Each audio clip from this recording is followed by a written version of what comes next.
ஊழல் பிரச்சனைகளை முன்னிறுத்தி அறிக்கைகள் கொடுத்தார். அதை வெறும் அவருக்கு வேலை இல்லை என்ற கொள்கையிலும் இழிவுபடுத்தும் விதமாகவும் இன்றைக்கு ஒரு கூட்டத்துல துண்டு சீட்டை வச்சுதான் பேச தெரிஞ்ச ஸ்டாலின் எப்படி குறை சொல்லலாம்? குறை சொல்றதுக்கு கூட ஒரு தகுதி வேண்டாமா?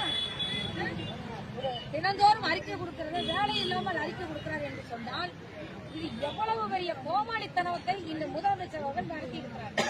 இதை பாட்டாளி மக்கள் கட்சியின் அனைத்து நிலை பொறுப்பாளர்களும் பாட்டாளி மக்கள் கட்சியின் மக்களுக்கான பணிகளை மரியாதையோடு பார்த்துக் கொண்டிருந்த அத்தனை பேர் கொதிப்படைந்து போயிருக்கிறார்கள்.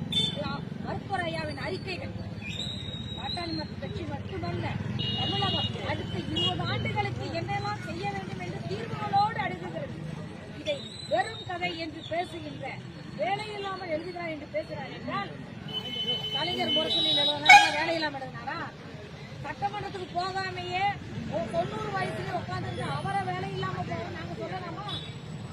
முதலமைச்சர் அவர்கள் தங்கள் நாவை அடக்கி பேச வேண்டிய கட்டாயத்தில் இருக்கிறார் என்பதை பாட்டாளி மக்கள் கட்சியின் சார்பில் கண்டனத்தோடு இந்த தருணத்தில் பதிவு செய்கின்றேன். மருத்துவர் ஐயாவின் மேல் வைத்த இந்த வசனத்திற்கும் இந்த ஒருமையில் இழிவுபடுத்திய சொல்லுக்கும் உடனடியாக முதல்வர்கள் மன்னிப்பு கேட்க வேண்டும். இடஒதுக்கீடுக்காக போராடிய 21 பேர்களுக்கு நீங்கள் கட்ட வேண்டியது மணிமண்டபம் அல்ல. அவர்கள் போராடியது எந்த நோக்கம்?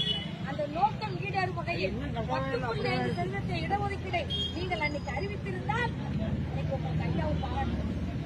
ஆனா நீங்க அதை சொன்ன உடனே உங்களுக்கு கோபம் வருது. அதானியை நீங்க போய் நேரில் சந்திச்சுட்டு வரீங்க. இன்னைக்கு தமிழகத்தின் மேல் மிகப்பெரிய பணி வெளிநாட்டில இருந்து குற்றச்சாட்டு வந்து அதை மறைப்பதற்கு நீங்கள் ஒரு வார்த்தையை வீசி சொல்கிறீர்கள். முதலமைச்சர் அவர்கள் எந்த ஊழலிலும் தப்பிக்க முடியாத நெருக்கடிக்குள்ளாகி இருக்கிறார். அதில் என்ன செய்வது என்று தெரியாமல் உளறிப்பட்டுக் கொண்டிருக்கிறார். அவருக்கு பாட்டாளி மக்கள் கட்சியின் கண்டனத்தை தெரிவிக்கிறோம். உடனடியாக அவர் இந்த ஐயாவின் மேல் வைத்த அந்த சொல்லுக்கு மன்னிப்பு கேட்க வேண்டும்.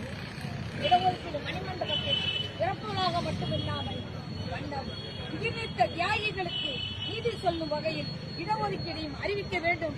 உடனடியாக இந்த சொல்லை திரும்பப் பெற வேண்டும் என்று பாட்டாளி மக்கள் கட்சியின் சார்பில் இந்த குன்னம் சட்டமன்ற தொகுதியில் அத்தனை நிர்வாகிகளோடு கேட்டுக்கொள்கிறேன்.